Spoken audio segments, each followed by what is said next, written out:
Ok les amis, j'espère que vous allez bien, j'espère que vous êtes en forme. Ok, je fais juste une petite vidéo pour vous expliquer un petit peu suite à l'événement de Lyon sur le trait de compass. Alors sur le trait de compass, alors on a des signaux où c'est marqué ascending, donc ça veut dire que ça monte, d'accord? Que la trend line monte, je vais vous expliquer ça. Et on a des signaux où c'est marqué descending, donc ça veut dire que ça descend. Alors, par exemple, sur Euro USD, on avait un signal ce matin où on avait un ascending. Ascending, donc ça veut dire que ça montait.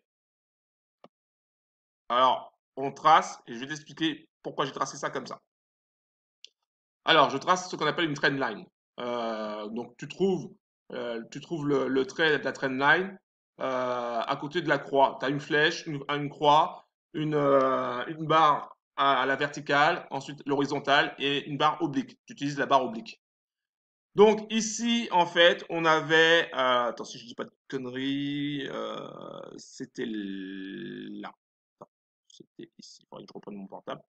C'était ici, d'accord? Le signal a commencé ici, c'est-à-dire que cette bougie-là est terminée. Je vais même grossir, ça sera mieux. Voilà. Donc là, le marché est monté et donc le signal a démarré ici. Donc le signal démarre toujours à l'ouverture d'une bougie. Donc ça a démarré ici. Donc pendant 15 minutes, ça s'est baladé et pour finir sur une baisse, d'accord? Mais nous, on avait déjà tracé notre ascending. Ascending, ça veut dire la trend line, le trait qui monte. D'accord? Ascending, le trait qui monte. Descending, le trait qui descend. D'accord? Donc là, il y avait un trait qui montait. Donc il suffisait simplement de se baser sur la bougie où il y avait le signal. C'était là. Donc on, on trace un trait qui descend. D'accord? Et ensuite, ce qu'ils disent, c'est qu'on attend une bougie qui casse le trait qui descend. C'était là. D'accord? Donc, on pouvait rentrer ici, c'est-à-dire prendre un short, prendre un sell, prendre une vente à partir de là. Moi, personnellement, comme j'utilise aussi d'autres indicateurs, je suis en train de chercher à trouver les meilleurs paramètres pour le trade compass. Pour moi, la meilleure entrée, elle était ici. D'accord? Elle était sur cette ligne-là, avec cette bougie-là. J'expliquerai peut-être lors d'événements pourquoi c'était la meilleure entrée. Et donc, après, grâce au signal de trait de compass, bah, tu vois, on pouvait aller chercher du 10 pips. Donc, il faut savoir que 10 pips pour un lot standard représente 100 dollars. D'accord? Tout dépend de ton capital. Tu ne vas pas prendre un lot standard, mais tu peux très bien prendre 50 dollars ou 20 dollars dessus ou 20 euros dessus. Donc, le trade compass, il est très, très, très intéressant. J'ai pas encore fini euh, de trouver comment l'utiliser vraiment comme il faut. Je suis sur des pistes, mais il est vraiment très intéressant. Donc, pour toutes les personnes qui se posent la question comment faire pour payer l'abonnement des 150 euros sans pour autant recruter, il existe bien sûr la solution du trade compass. Donc, ceux qui ont le temps, je dis bien ceux qui ont le temps d'être devant leur écran, peuvent l'utiliser. Ceux qui ont le temps aussi d'être devant leur téléphone portable peuvent l'utiliser quand ça tombe, quand un signal tombe, peuvent l'utiliser.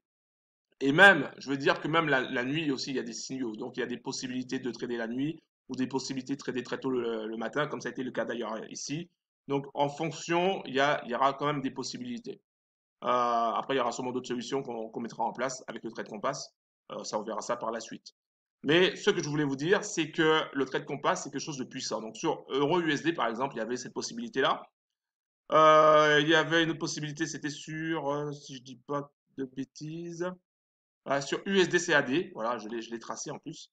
Sur USDCAD, il y avait un descending, donc c'est vers le bas. Donc il y avait un descending, le signal à partir de l'ouverture. Donc on avait tous ces. Donc il suffisait de tracer la trend line. Donc on trace la trend line. Donc ici, là, là, là, voilà. Et on savait que donc là on attendait que on a attendu que la bougie soit donc au bout de 15 minutes. Et là tu pouvais prendre position. Moi, comme j'ai un indicateur spécifique, donc je savais, j'ai pas pris ce trade, hein, je tiens à préciser, parce que je suis en train de tester, de regarder, mais je savais que là, il y avait une excellente opportunité et que le marché allait monter. Là encore, il y avait aussi également quasiment du 10 pips à prendre. Alors, je te dis ça, ouais, un peu plus de 10 pips à prendre dessus. Donc, ça veut dire que pour un lot standard, pour résumer, tu faisais entre 80 et 100 euros pour un lot standard. Donc, t'avais déjà deux signaux qui te permettaient de gagner 100 euros et 100 euros, quasiment du 200 euros juste pour le matin. D'accord? Tu avais déjà deux signaux qui te donnaient ça. Sachant que le Trade Compass te donne entre 10 et 50 signaux par jour. Donc, si tu récupères que deux signaux dans la journée, deux bons signaux, eh ben, ça paye largement ton abonnement si tu trades avec un lot standard.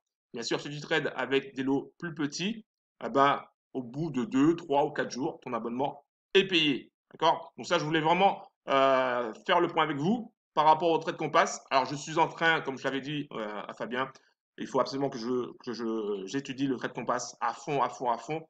Comme on sait maintenant que c'est surtout ça qui est utilisé ailleurs.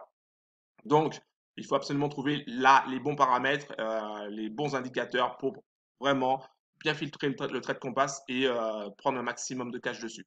Voilà, donc je voulais simplement vous parler de ça et bon, sachez que tout simplement que je travaille dessus et que peut-être lors d'un prochain événement, soit sur Paris ou soit sur Lyon, je donnerai les détails. Alors moi, j'organise un événement qui est pas tout à fait. C'est un événement moitié économie et moitié Forex Brothers, dont je fais partie, de ma team, le 30 novembre 2019. Hein. Donc là, ce 30 novembre-là. Donc, c'est pas tout à fait un événement d'économie. Il y aura une partie économie, dont je parlerai du Trade Ranger, je parlerai aussi du Trade Compass, les trouvailles que j'ai trouvées, enfin que je suis en train de trouver. Mais je parlerai aussi d'autres choses comme la stratégie des trois crânes, une stratégie aussi qui permet d'avoir un taux de réussite assez important. Je parlerai aussi de différents robots, parce qu'on utilise aussi au sein des Forex Browsers d'autres robots, donc je parlerai de ça, sachant que le TradeRinger est très très très puissant. D'accord, la version 4.02 est très très très puissante. Donc voilà, donc pour ceux qui peuvent aller sur Paris, je mettrai des informations dans la description pour s'inscrire pour cet événement-là. Si vous avez des gens sur Paris, ils peuvent s'inscrire. Par contre, je demande une participation pour les frais de salle. D'accord? Voilà, un gros big up à vous. Et puis voilà, je continue de travailler sur le Trade Compass qui, pour moi, a un très très très gros potentiel et permettra à pas mal de bros au sein d'Economy de payer l'abonnement assez rapidement. Un gros big up à tous. Ciao.